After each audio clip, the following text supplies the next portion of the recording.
when 6 members of the LMGs, including G-Train, pulled into the lot. Train called Cowboy over to settle their differences. Minutes later, all hell broke loose. When the shooting stopped, Cowboy was lying near a parked car. He had been hit 12 times, including once in the head. The police rushed to the scene and found Cowboy amazingly still alive.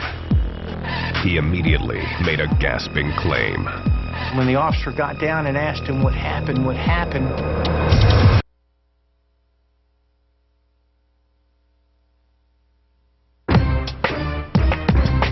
Memphis, the River City. B.B. King mastered the blues here on Beale Street, and Elvis recorded his first album at the legendary Sun Studio. The city is also home to the LMGs, one of the most violent gangs in the South. People love to see evil. People like that. Where I'm from, we feed off of it, you know. The LMG's base of operations is Lemoyne Gardens Housing Project in South Memphis, one of the poorest areas in the city. The project has 842 apartments and was built as part of President Franklin Delano Roosevelt's New Deal initiative. The goal was to rid Memphis of its slums by providing the poor with temporary housing. It was unsuccessful. Public housing became a permanent place for people who were in poverty to live. A place we could forget about people in many ways. Those forgotten people have gone through generation after generation of hopelessness. It concentrated substantial numbers of people in a relatively small area that have very little hope for economic advancement, often have failing schools that are serving them, few services that are available to them. All of that starts giving rise to the kind of criminal activity we see. While many residents of the projects were hard-working citizens, some chose a different path. In the 60s and 70s, dealing drugs became a way to make a fast buck. The scene only got worse in the 80s, when crack hit town. Once crack cocaine hit the streets of Memphis, Tennessee, there was a great deal of fuel added to the fire. Gangs hit the streets. The project's toxic mix of poverty and drugs was irresistible to large gangs looking to expand their business. The Gangster Disciples of Chicago were one of those in search of a quick buck. Their arrival disturbed longtime residents like Alvin Johnson, a.k.a. Dog Pound. It came to a point where we were like, hold on, something is changing out here. Really changing. When we were growing up, we used to come out and play ball and stuff. Wasn't that much arguing or fighting or hearing gunshots or none of that. Then, over the time period, things started changing. Probably when a lot of gangs started coming in Memphis and stuff. The situation in Lemoyne Gardens was made worse by ongoing feuds with 3 other housing projects in South Memphis. They put all these 4 projects in one neighborhood. So you got 4 project neighborhoods now. There's gonna be some fighting. In the early 1980s, a group of friends from Lemoyne Gardens Project decided to band together. They called themselves the Lemoyne Gardens Mafia, LMG for short. There wasn't no way out, you hear me? This is all we know. We're gonna ride together. Wherever we go, we're gonna be together. You hear me? Whenever something happen, we going together. That's just how we was. The LMGs were soon more than 100 strong, promising to have one another's backs. If somebody from the outside, we was in trouble with it, all of us was going. It wasn't no, I'm gonna pick you, I'm gonna pick you, I'm gonna pick you, I'm gonna pick you. No. It's like, man, look, man, you know we're in trouble with such and such. Oh, for real? Hold up, man. Let me get everything. Let's go. When we mob deep.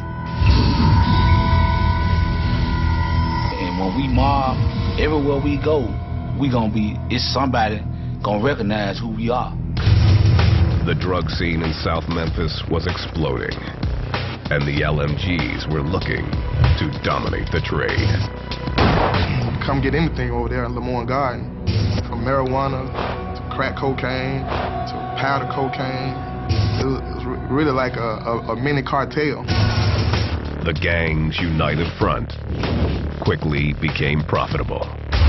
Guys over there, they stood together, they hustled together. This area right here is like where me, George, and a whole lot of us growed up at. We hung right up around this area right here. And it was like a supermarket to us. Money everywhere. You know what I'm saying?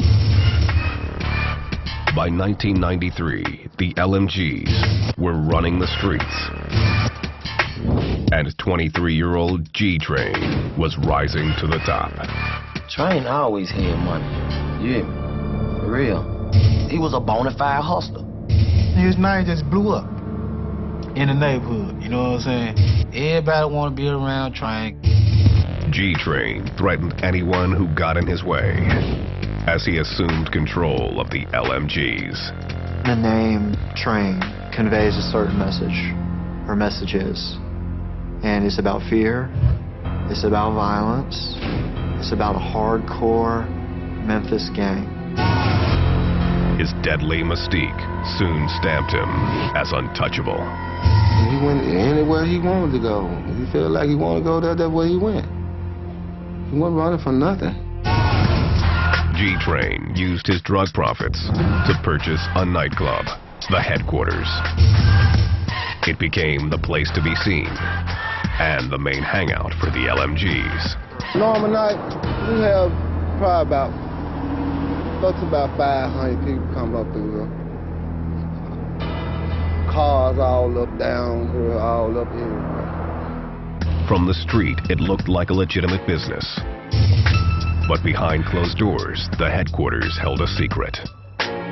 Club was more like, club / trap house.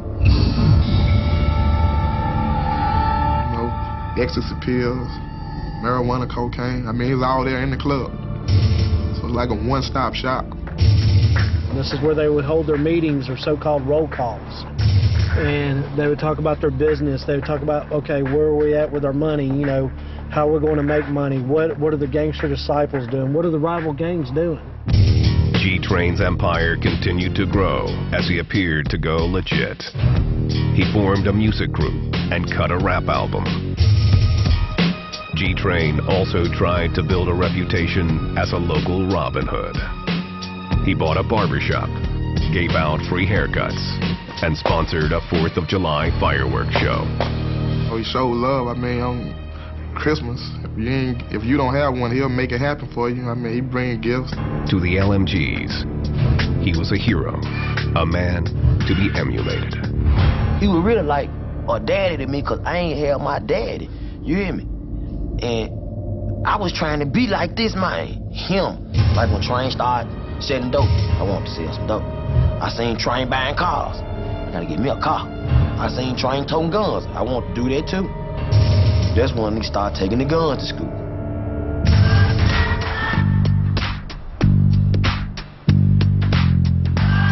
G-Train wasn't loved by all.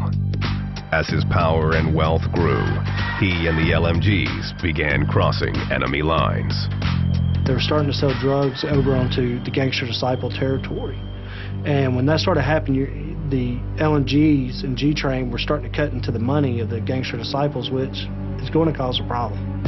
The gangster disciples wanted G-Train dead. It only added to his legend.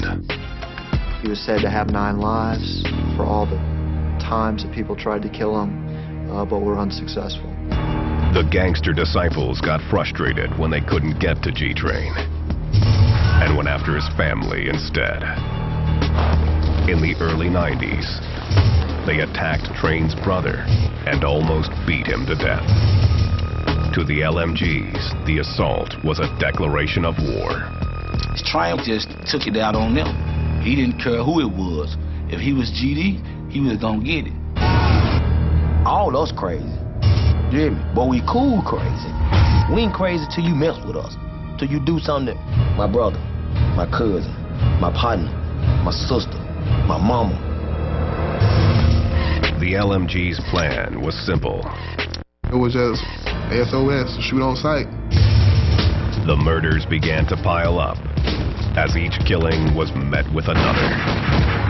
God, it's Murderville, you know what I'm saying? So you get coming through there after dark, it's blood shit. The LMG's name took on a more sinister meaning. LMG changed from Lemoyne Garden Projects to Love Murdering Gangsters.